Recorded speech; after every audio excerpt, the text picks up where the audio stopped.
یا رب صلی وسلم دائما ابدا علی حبیبک خیر الخلق کلہم یا رب صلی وسلم دائما ابدا علی حبیبک خیر الخلق کلہم یا رب صلی وسلم دائما ابدا علی حبیبک خیر الخلق کلہم۔ بزرگان محترم، بات چل رہی تھی ان مخلوقات کے بارے میں کہ جن کو اللہ رب العزت نے کچھ حس اور شعور دے رکھا ہے، اور یہ بات بتائی گئی تھی کہ ایسی مخلوق جس کے پاس کچھ حساسیت، کچھ شعور ہو، 4 قسم کی ہے۔ ایک تو حیوان جس میں سب قسم کے جانور، چرندے، پرندے، درندے۔ دوسری قسم فرشتوں کی۔ تیسری قسم جنات و شیاطین کی، اور چوتھی قسم انسان کی ہے۔ پچھلے جمعہ میں جنات و شیاطین کے بارے میں کچھ باتیں آپ لوگوں کے سامنے رکھی گئی تھی، اور ان کے کچھ حقوق بھی ذکر کیے گئے تھے۔ جو مخلوق نظروں سے اوجھل ہے، غائب ہے، عموماً اس کا اطلاق جن پر ہی ہوتا ہے، جن میں سے اخیار ہے، اشرار ہے، اوساط ہے۔ اخیار کو فرشتوں کی لسٹ میں، اور جو اوسط ہے یعنی جناتوں کی لسٹ، اور جو اشرار ہے شیاطین کی لسٹ، اس میں شمار کیا گیا تھا۔ پچھلے جمعہ میں جناتوں کی اقسام وغیرہ ذکر کی جا رہی تھی، اس میں سے چند قسمیں ذکر کی گئی تھی۔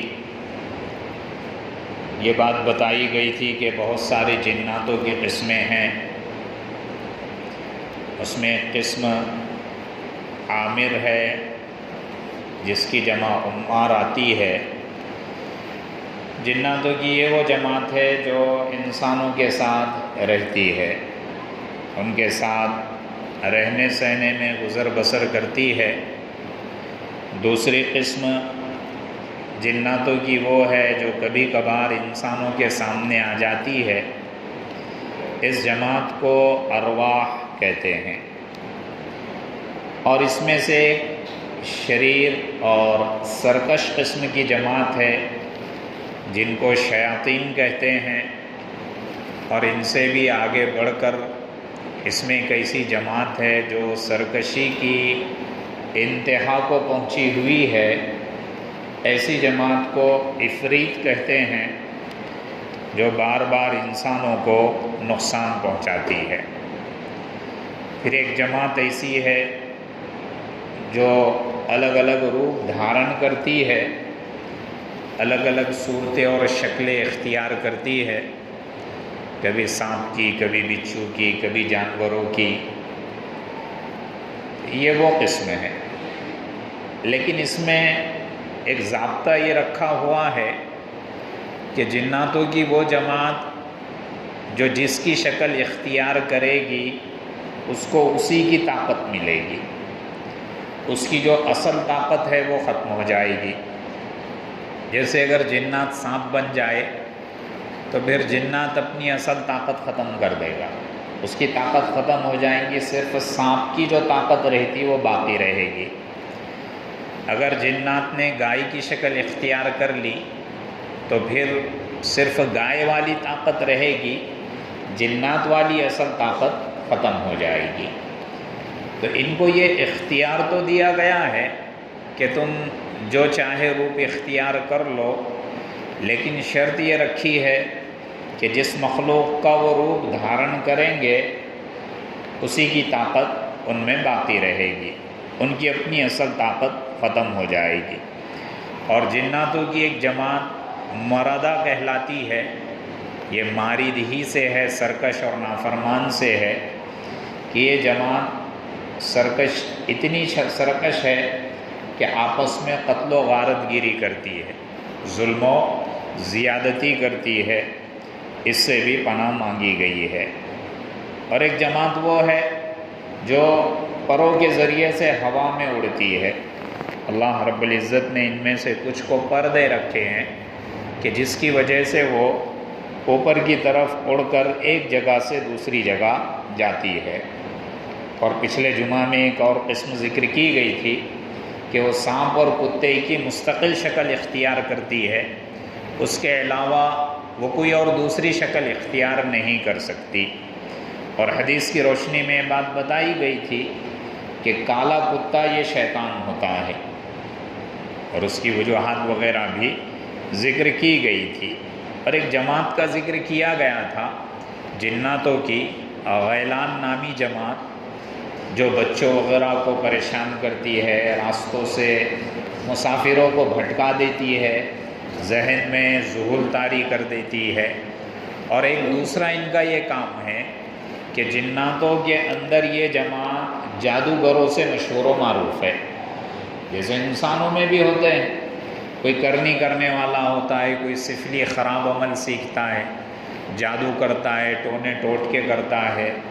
اللہ رب العزت ان سارے لوگوں سے امت کی اور امت مسلمہ کی قیامت تک حفاظت فرمائے، کیونکہ یہ لوگ نہایت ہی شریر ہوتے ہیں، حسد کی انتہا کو پہنچے ہوئے ہوتے ہیں کہ جو ڈائریکٹ انسان کو نقصان پہنچاتے ہیں، چاہے کرنی کرنے والے ہو، جادوگر ہو، جادو ٹونا ٹوٹکا کرنے والے ہو، یا نظروں کے ذریعے سے گرا دینے والے ہو۔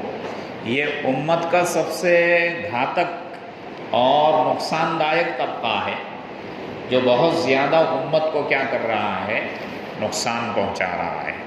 نظر کا لگنا حق ہے، جادو اگر کوئی کر دے تو جادو کا لگنا بھی حق ہے۔ خود پیارے حبیب محمد رسول اللہ صلی اللہ علیہ وسلم کی ذات اقدس پہ جادو کیا گیا۔ جب آپ صلی اللہ علیہ وسلم پر اس کے اثرات ہو سکتے، پہنچ سکتے، تو پھر ہماری اور آپ کی کیا بات ہے؟ ہم اور آپ کس کھیت کی مولی ہے؟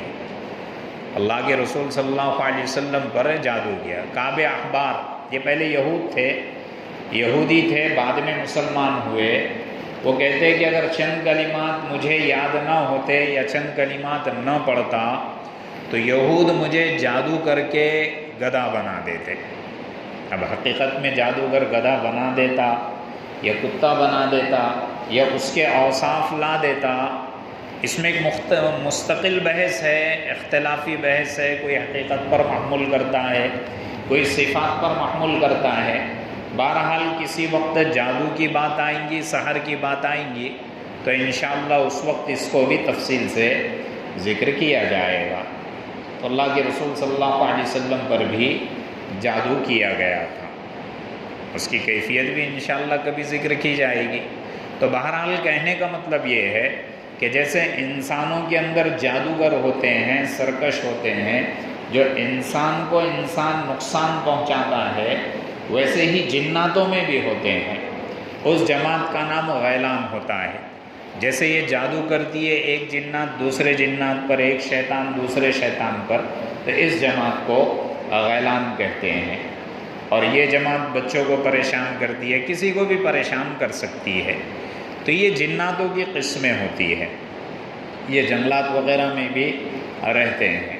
اہل عرب جب کبھی سفر کرتے، کسی وادی میں پہنچ جاتے یا کسی جنگل میں پہنچ جاتے، تو اس وادی اور جنگل میں اگر رات گزارنا ہو، پڑاؤ ڈالنا ہو، تو پھر ایک پناہ مانگتے، زور سے اعلان کرتے کہ اس وادی کے شیطان اور جنات کی ہم پناہ میں جاتے ہیں، کیونکہ ان کا اپنا کنسپٹ اور عقیدہ یہ تھا کہ اگر یہ نہ کیا جائے تو اس وادی میں اور جنگل میں یا صحرا میں جو جنات وغیرہ ہمیں نقصان پہنچا دے گے۔ اس لیے ان کو ایسا کرنا پڑتا. اور قرآن کریم میں بھی سورہ جن میں یہ بات ذکر کی گئی کہ یہ ان کی سرکشی جو بڑھ گئی اور ان کا ظلم جو بڑھ گیا انسانوں کے انہی عادتوں کی وجہ سے بڑھ گیا تھا کہ وہ کہیں سمجھنے لگے کہ اب یہ ہم سے آ کے ڈر رہے ہیں، ہماری پناہ میں آ رہے ہیں، تو پھر ان کی سرکشی میں اضافہ ہو گیا. یہی وہ جماعت ہے غیلان نامی. تو بہرحال جناتوں کی بات ذکر کی گئی تھی. اللہ رب العزت ہم سب کی، ہماری نسلوں کی، امت مسلمہ کی ان ساری واحیات قسموں سے حفاظت فرمائے. چوتھی قسم جو ذکر کی گئی تھی کہ جو حساس، ذی شعور، سینسیٹیو رکھنے والی جو قوم ہے، مخلوق ہے، وہ انسان ہے. وہ کون سی مخلوق ہے؟ انسان ہے. اب سب سے پہلے حیوان کا ذکر کیا گیا تھا، تو ان چاروں میں بھی سب سے زیادہ افضل اشرف المخلوقات انسان ہے. انسان کو اشرف المخلوقات کیوں بنایا گیا اس کی بات آگے آئے گی. حیوان کو اگر دیکھتے ہیں تو اس میں اس کے حقوق بھی آپ کے سامنے ذکر کیے گئے. ان کے بعد فرشتوں کا ذکر آیا، اس کے بھی ان کے بھی حقوق ذکر کیے گئے. پھر جنات و شیاطین کا ذکر آیا. ان میں جناتوں میں جو نیک افراد ہیں، نیک جماعت ہے، ان کے بھی حقوق ذکر کیے گئے ہیں. اب رہی بات انسانوں کی، جو چوتھی قسم کی حساس اور ذی شعور مخلوق ہے، تو اللہ رب العزت نے اور مذہب اسلام نے ان کے بھی اپنے حقوق رکھے ہیں. ظاہر سی بات ہے مذہب اسلام ہے، ہر ایک کے اپنے حقوق کیا کرتا ہے؟ رکھتا ہے. جو اگر جانوروں کے حقوق بتا دے، جو اگر فرشتوں کے حقوق بتا دے، جو اگر جنات اور شیاطین کے حقوق بتا دے، تو ظاہر سی بات ہے وہ انسان کے حقوق کیوں نہیں بتائے گا؟ انسانوں کے رائٹس کا اعادہ کیوں نہیں کرے گا؟ اس کو شو کیوں نہیں کرے گا؟ یہ مذہب اسلام ہے. کسی بھی مذہب نے کسی بھی مخلوق کا ایسا حق نہیں بتایا جو مذہب اسلام نے بتایا. اسی لیے جب کبھی ہمیں یاد آ جائے، ہم یاد کریں، بار بار کریں، ہم مسلمان ہیں، ہم مومن ہیں، ہم ایمان والے ہیں، اپنے ذہن میں، اپنے دل میں اس بات کو بار بار دہرائے اور شکر ادا کریں کہ تمام تعریفیں اللہ کے لیے کہ جس نے ہمیں مذہب اسلام دے کر عزت بخشی، ایمان دے کر عزت بخشی. رضیت باللہ ربا وبالاسلام دینا وبمحمد نبیا ورسولا. حدیث میں آتا ہے کہ صبح شام اگر 3 مرتبہ کوئی یہ پڑھ لے، جس کا ترجمہ ٹرانسلیشن یہ ہے کہ میں راضی ہو گیا اللہ کو رب بنانے کے اعتبار سے، میں راضی ہو گیا محمد کو نبی ماننے کے اعتبار سے، رسول ماننے کے اعتبار سے، میں راضی ہو گیا اسلام کو دین اور مذہب بنانے کے اعتبار سے، اللہ کے رسول نے فرمایا یہ شخص جنت میں جائے گا. تو اللہ رب العزت نے ہمیں انسان بنایا. مذہب اسلام نے جو حقوق رکھے ہیں وہ 2 طرح کے حقوق ہیں. جیسے یوں کہہ لو کہ انفرادی حقوق اور اجتماعی حقوق، انڈیویجول رائٹس اور کلیکٹیو رائٹس. کہ اپنی ذات کا انفرادی، میری اپنی ذات کے ساتھ میرا حق اسلام نے کیا رکھا ہے، اللہ نے میرے ساتھ اپنے حقوق کیا وابستہ رکھے، اور میرے متعلق جو افراد ہیں، میرے متعلق جو لوگ ہیں، ان کے کیا حقوق رکھے ہیں. تو مذہب اسلام نے انسانوں میں دونوں حقوق رکھے. ایک تو بحیثیت انسان ہونے کے حق ہے، ایک بحیثیت مسلمان اور مومن ہونے کا حق ہے. اگر انسان ہونے کا حق اگر ذکر کیا جائے تو حدیث میں بات ذکر کی گئی کہ کامل مومن وہ شخص ہے کہ جس سے دوسرا محفوظ رہے، جس کی زبان سے محفوظ رہے، جس کی ہاتھ سے محفوظ رہے، کہ بھئی اس کو کسی قسم کی وہ تکلیف نہ پہنچائے. اور ایک روایت میں بات ذکر کی گئی خیر الناس من ینفع الناس، کہ لوگوں میں سب سے بہتر وہ ہے جو لوگوں کو نفع پہنچائے. حقوق کی اگر بنیادی چیزیں نکالی جائیں تو 2 چیزیں نکلتی ہیں، نفع پہنچانا، نقصان سے بچانا.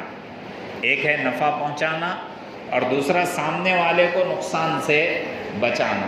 روایت میں جو بات ذکر کی گئی بحیثیت انسان ہونے کے انسان کے اندر انسانیت کا ہونا ضروری ہے، آدمیت کا ہونا ضروری ہے، اور اسلام بھی یہی چاہتا ہے کہ بھئی انسان کے اندر انسانیت ہو، آدمی کے اندر آدمیت ہو، ورنہ اگر جس انسان کے اندر انسانیت نہ ہو، جس آدمی کے اندر آدمیت نہ ہو، تو وہ انسان کہنے کے قابل نہیں ہے، وہ تو جانور ہے، وہ آدمی نہیں، وہ جانور ہے، کہ جس کے اندر انسانیت والے اوصاف ہی نہ ہو، جس کے اندر آدمیت والے اوصاف ہی نہ ہو، پھر اس کے نظر میں یہ چیز ہی نہ ہو کہ لوگوں کو نفع پہنچایا جائے، اس کی نظر میں یہ چیز ہی نہ ہو کہ لوگوں کو نقصان سے بچایا جائے۔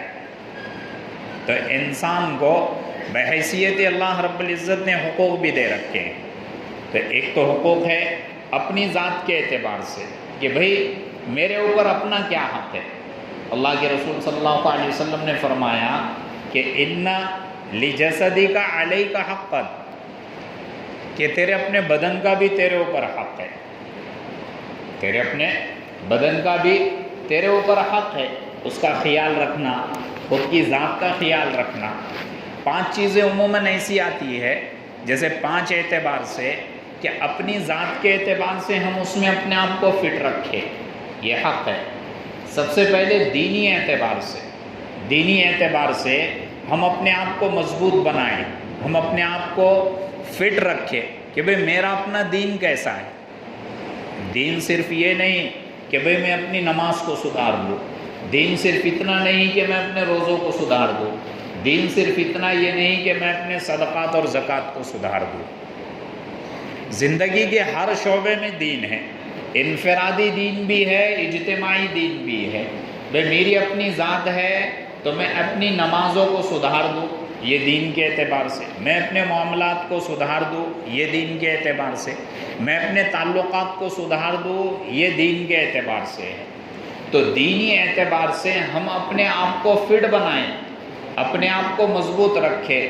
جیسے ہم دوسری چیزوں میں اپنے آپ کو فٹ رکھنا چاہتے ہیں، مضبوط رکھنا چاہتے ہیں، تو ایک حق یہ بھی ہے کہ ہم دین کے اعتبار سے اپنے آپ کو فٹ رکھیں، نمازوں کی پوری پابندی کریں، یہ حق ہے دین کے اعتبار سے۔ جو اللہ کا حکم ہے اس کو پورا کریں، جو اللہ نے حکم دیا اس کو پورا کریں۔ ایک تو دینی اعتبار سے اپنے آپ کو فٹ رکھیں۔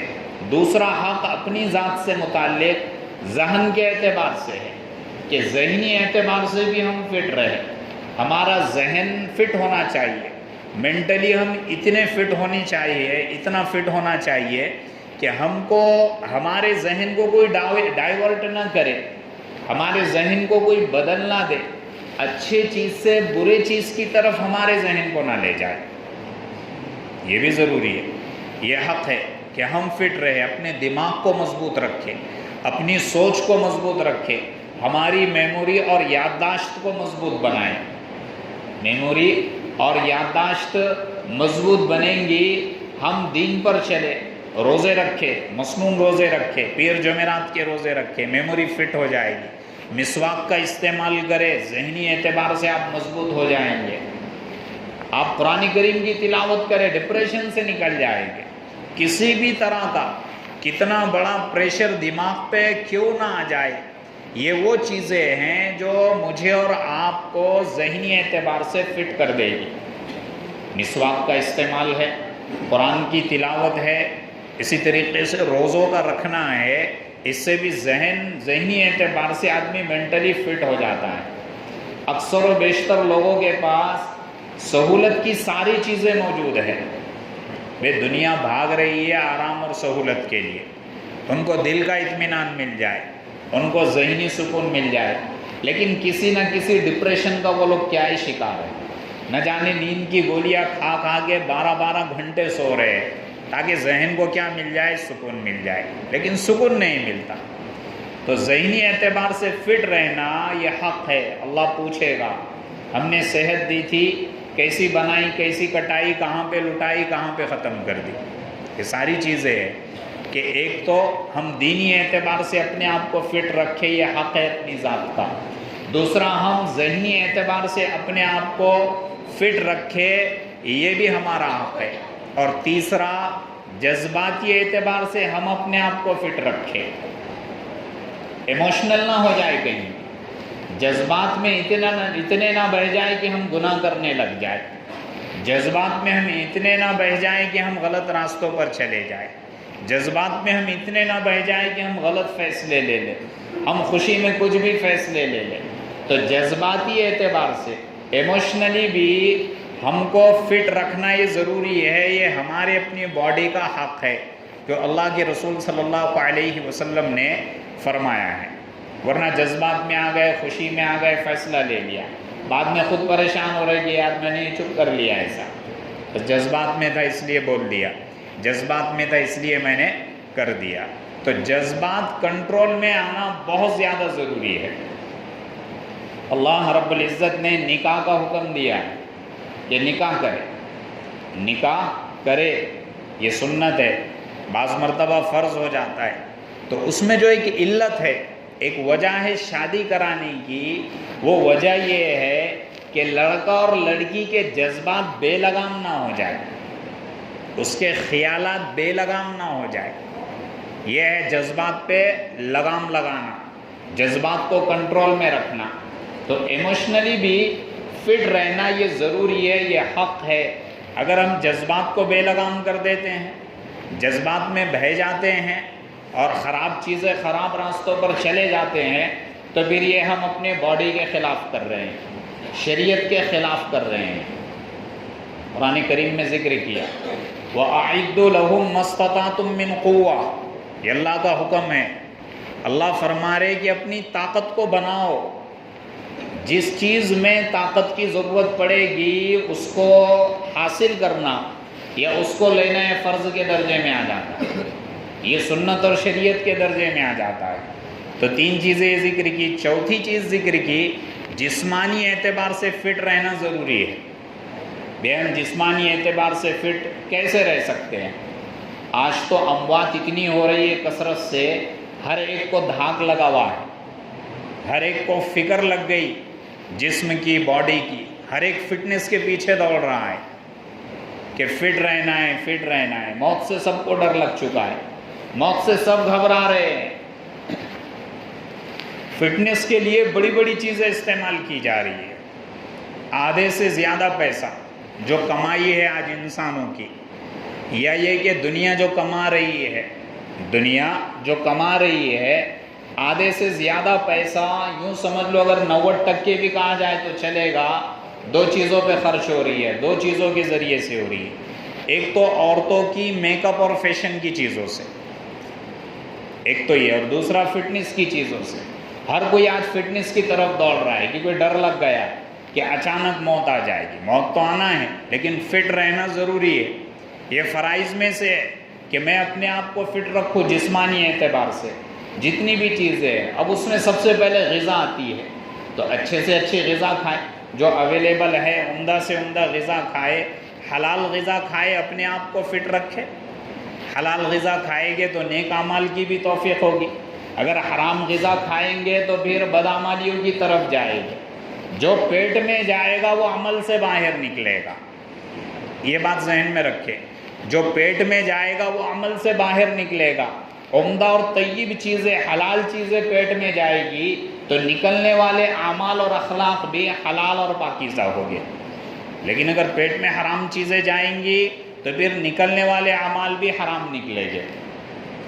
شریعت نے خنزیر اور کتا کھانے سے منع کیوں کیا ہے؟ اس جانور کے کھانے سے منع کیوں کیا کہ جس پہ اللہ کا نام نہ لیا گیا؟ اس میں علت تو یہی ہے کہ اس میں خباثت آ جاتی ہے، شیطانیت آ جاتی ہے۔ وہ جب پیٹ میں چلے جاتا ہے تو بدن کا جز بن جاتا ہے، بدن کا حصہ بن جاتا ہے۔ جب بدن کا حصہ بنتا ہے تو اس سے صادر ہونے والے اعمال بھی وہی نکلتے ہیں۔ تو جسمانی اعتبار سے سب سے پہلے ہم اپنے غذا کا لائف اسٹائل بدل دیں۔ جیسے کہتے ہیں نا، ایٹ فریش بی فریش، کہ اچھا کھاؤ اور اچھا رہو، تازی اور عمدہ غذائیں کھاؤ اور تازہ اور عمدہ رہو۔ یہ تو شریعت شروع دن سے کہہ رہی ہے، مذہب اسلام اس کی دعوت تو شروع دن سے کہہ رہا ہے۔ اگر آپ اسموکنگ کے شکار ہیں، آپ اگر ڈرنکنگ کے شکار ہیں، شراب نوشی کرتے ہیں، سگریٹ پیتے ہیں، تمباکو کھاتے ہیں، گٹکا کھاتے ہیں، تو یہ وہ چیزیں ہیں جو بدن کو نقصان پہنچاتی ہے، تو آپ شریعت کے خلاف کام کر رہے ہیں۔ اللہ کہہ رہے اپنی طاقت کو بڑھاؤ، جسمانی اعتبار سے فٹ رہو، یہ میرا اور آپ کا حق ہے۔ حدیث میں اللہ کے رسول صلی اللہ علیہ وسلم نے فرمایا کہ طاقتور بندہ، طاقتور مومن، یہ اللہ کو کمزور مومن سے زیادہ پسند ہے۔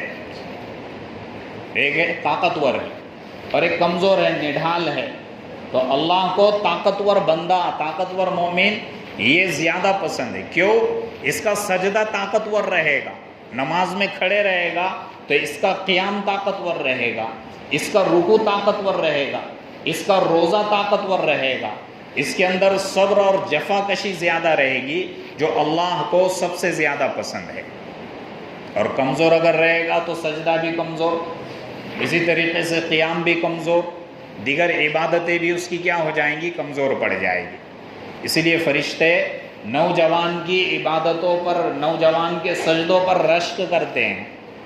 تو جس سے ہم اپنے آپ کو فٹ رکھ سکتے ہیں ضرور فٹ رکھیں۔ جو بھی چیزیں آپ آدھا گھنٹہ جم کر لے، آدھا گھنٹہ آپ واکنگ پہ چلے جائے، آدھا گھنٹہ آپ رننگ کر لے، جو آپ کو فٹ رکھ سکتی ہے، آپ جسمانی اعتبار سے مضبوط اور طاقتور اپنے آپ کو رکھ سکتے ہیں، ضرور رکھیں۔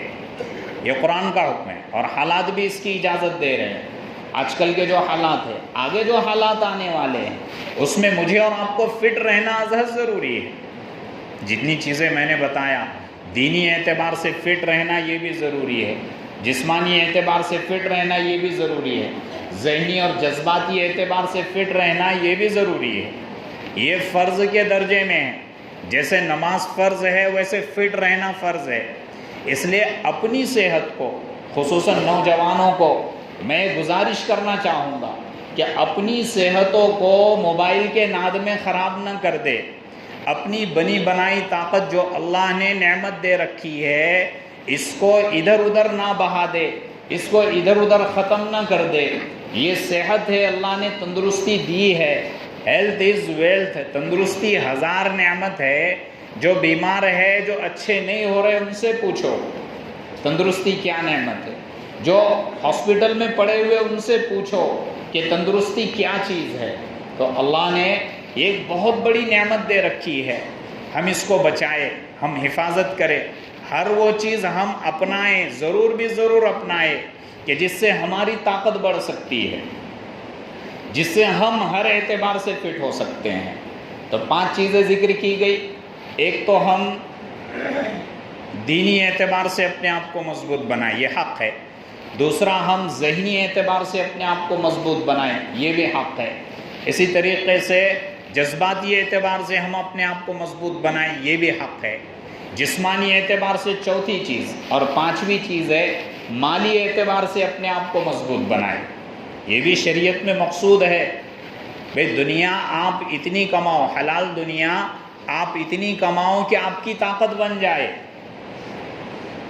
شریعت نے دنیا کے پیچھے بھاگنے سے منع کیا، لیکن دنیا اتنی بناؤ کہ جس سے ہم اپنی طاقت بنا سکتے ہیں، جتنا ہم فٹ رہ سکتے ہیں مالی اعتبار سے، دنیاوی اعتبار سے، شریعت نے یہ بھی کہا ہے۔ تو 2 قسم کے حقوق اللہ نے دے رکھے ہیں۔ ایک تو انڈیویجول رائٹس ہے، انفرادی حقوق ہے۔ انفرادی حقوق میں حدیث کی روشنی میں 5 چیزیں آپ کے سامنے ذکر کی گئی ہیں۔ اور دوسرے اجتماعی حقوق ہے کہ بھئی میرے ساتھ کون کون متعلق ہے، میرے اپنے بچے متعلق ہے، میری اپنی بیوی متعلق ہے، میرے اپنے بھائی متعلق ہے، میرے اپنے والدین متعلق ہے، میرے اپنے دامادی سسرالی رشتے والے متعلق ہے، میرے دوست متعلق ہے، میں نے اگر دکان ڈال رکھی ہے تو میرا کسٹمر میرے سے متعلق ہے۔ اب ان کے حقوق کیا ہے، انشاءاللہ یہ اجتماعی حقوق آئندہ جمعہ میں ذکر کیے جائیں گے۔